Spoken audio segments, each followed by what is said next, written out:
Lang Lang is here. He is a piano sensation who sells at concert halls around the world. He is known for the virtuosity and passion of his performances. He has amassed an impressive repertoire that includes everything from Tchaikovsky and Rachmaninoff to Schubert and Bach. Here he is playing Beethoven's Appassionata. Where was that? The Vienna's Golden Hall. Oh. It's funny to see you playing yourself. See yourself playing. It's actually quite funny to see myself like replay. Every time I see it, I'm like, "Whoa, that's interesting." I didn't realize that. So you're going to be at Carnegie Hall on October 30th. Yes. In a benefit concert for your foundation, the Lang Lang Foundation. What is that? We started this foundation 4 years ago, and our aim is to helping the next generations through music and inspire. Next generation of America, the next generation of international start in America Yeah. and influence to the world. Okay. So Good for you. Yeah, so we have this concert there. And there's a new CD out, which I have in my hand, which is simply called the Chopin Album. Yeah. A favorite for you, or? I mean, there are a lot of my favorite songs, like these etudes, which I practiced really hard when I was a kid. And now when I start practice, it's like, it's getting easier. Yeah. What composes hardest for you? I would say Brahms. Really? Yeah. Brahms. Yeah. And why is that? I think his personality is it's a very strong personality, and the music always going deeper and deeper and deeper and deeper. And somehow when you play his music, you need to be completely quiet and really, let the air flows. So it takes some time. When you have had your success, do you still have teachers? Yes, I do. I mean, I have a few wonderful teachers, people like Gary Grafman, Christoph Eschenbach, and Daniel Barenboim. Yes. Yeah. So Daniel Barenboim and Christoph, they were conductors as well. Absolutely. Yeah. And what do they give you? How do they take these remarkable musical skills you have and take it to another level? They inspire me to have different interpretations, and they gave me the great tradition lines, like how did Horowitz did it, Rubinstein did it, Van Karajan did it, Leonard Bernstein did it. So they gave me all those options that I should learn from the past. But then they led me to explore new ideas and to recreate new moments. Oh, indeed. I mean, I can see, that's enormously, I would think, attractive way to learn, because you can see how different people of great renown approach something, and they're approaching the same thing. It's to see different interpretations and to see, it also, I would think, informs you of the possibilities. Yes. Of any piece of music. If you see how the greats take a difficult piece, your mind is open to what might be opportunities in the next time. Exactly, and music stays like a memory. Like 10 years later, if you go back to the same piece, you found that you are rebuilding something on top of 10 years ago, but in a very different dimensions. So in a way, music also growing with you somehow by not noticing it. When you were growing up, when did you know that this is the life that you will have? The first surprise for me was first time on stage when I was 5, and I really liked the stage light. Yes. And I felt that was really warm. But obviously that's kind of being a pianist has always been a dream. So I was just follow my dreams. But until when I was 17 years old, I became this replacement for a wonderful pianist who got a fever in that concert. And that moment, I performed the Tchaikovsky Piano Concerto No. 1 with Chicago Symphony, and I thought, wow, this is my moment. Chicago Symphony. Yeah. Right. And I thought, it was Barenboim directing? That time was Christoph Eschenbach in the Ravinia Festival. Right. Yeah, and Isaac Stern was the ceremony of the concert. I mean, master of the ceremony. Yeah.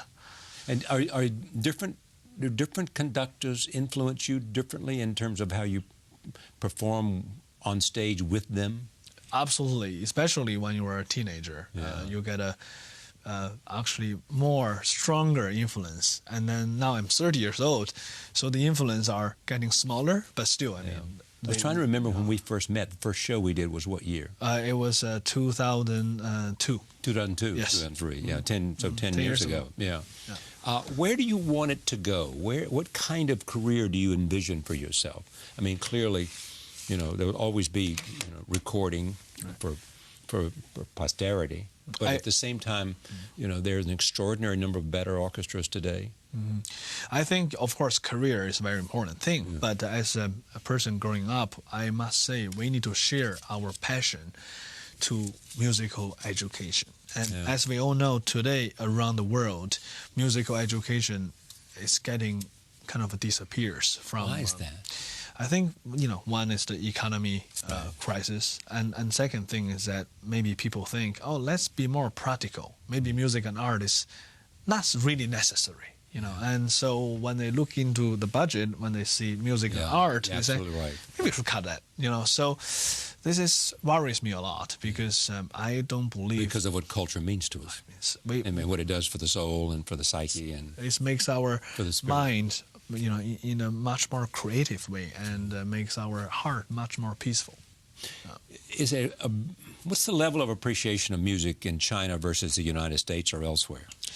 China is a very different situation. I mean, Chinese kids are crazy about learning music instruments. In a moment, we have like 90 million people learn instrument, and half of them are playing piano. So, and every elementary school, what I see, has a music class. So for the future, I see there's a huge passion for music. Why do they want the piano? I don't know, maybe piano is simple to play. Yeah, well, no, I don't think so. No, but I mean, it may be that's just something, you hear more about people taking piano lessons or wanting to play the piano early. I would say because... It's a thing that parents want to introduce their kids to, and those that have seeds of greatness, I guess. Right. And also, I would say that because my parents, or our parents' generation, they didn't have a chance to learn piano because that was the Cultural Revolution time. So somehow now China become also a player in the world that we need to connect to the world, and piano becomes some kind of a good bridge in between two cultures. What happened to your parents during the Cultural Revolution? My father learned Chinese instruments, so he took audition to a school after the Cultural Revolution. Yeah, but before, and where was he during the Cultural Revolution? He was in a factory working something. Yes. And your mother? My mom during the Cultural Revolution went to countryside to work with the farmers. Agriculture, right? Agriculture. Yeah. Did they talk about it? Was it a... Actually, my mother actually enjoyed working because she said she learned a lot of things which she will never learn in the city, like how to, how to grow things. And she actually enjoyed it, and she only stayed there for 3 years. So she was fine. But I know some of the people didn't enjoy it, like my piano teacher, for example. What happened to your piano teacher? She was a great pianist at the time, but during the Cultural Revolution, they sent her to somewhere and she feed the pig in the farmland. Had no connection to a piano at all. No connection to culture at all. Right, so she didn't enjoy that. Yeah, but you play today Chinese music as well as the Western canon. Yes, I play also. I actually do some traditional Chinese music, and I do it like arrangement to the piano. So we start playing Chinese stuff, but on the pianos. Sounds interesting, but we're trying to mix up with the technique from the Chinese music taste, with a lot of vibratos and try to adapt that kind of sound in the piano keys. Even though you're only 30, you teach master classes. Yes, I actually have a school in China, in Shenzhen, and now we have 100 Shenzhen kids. is an amazing place. Yeah, it's a very lively city. How big is Shenzhen today? 10 million people. 10 million people. Yeah. I mean, it's not the biggest in China, as you know. No, I know, but I mean, actually, how many cities are there of 10 million in China? I would say probably around 8 to 10 cities. A lot, with more than 10 million people. Yep. Yeah. What do you teach in the master class? I mean, what is it that you want them to get? I would really like to share the love for music. Because sometimes, you learn things from your wonderful teacher, but sometimes you become kind of a machine when you practice. And, a lot of kids are a little bit scared of expressing their feelings because they've been told too many things. Yeah. And I think being a good teacher is not just training the proper way of playing, but also to helping them to say, something from their own. But you got it early. I mean, even though you'd had a very, a different kind of training, you got that whole sense of individuality. Right. How come? I Your think personality, your what? I just found that it's pretty boring if we all do the same thing. Right. And or be the same way. Right. I felt pretty boring for that. Yeah. Are you happiest when you're on stage? I really enjoy being on stage, and I got overjoyed. And but sometimes, as you know, you travel more than anybody else.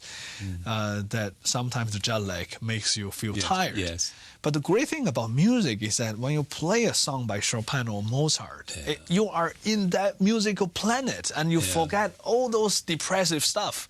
And so in a way, it's so helping spiritually. How many days have you gone without playing a piano? In the summer this year, I actually had a summer off. So, all summer? Yeah, but I was practicing. Right. But for 5 days, I didn't practice. For 5 days. Yeah. Is that the most you've ever been without putting your hands on the keys of a piano? I think the most, the longest. Was it kind of like withdrawal for you? I mean, I was in South France having fun time on a boat, okay. so I on a boat. so I didn't really think too much about music. So, in a candid moment, what's the ambition for you? Is there a goal? And what is it?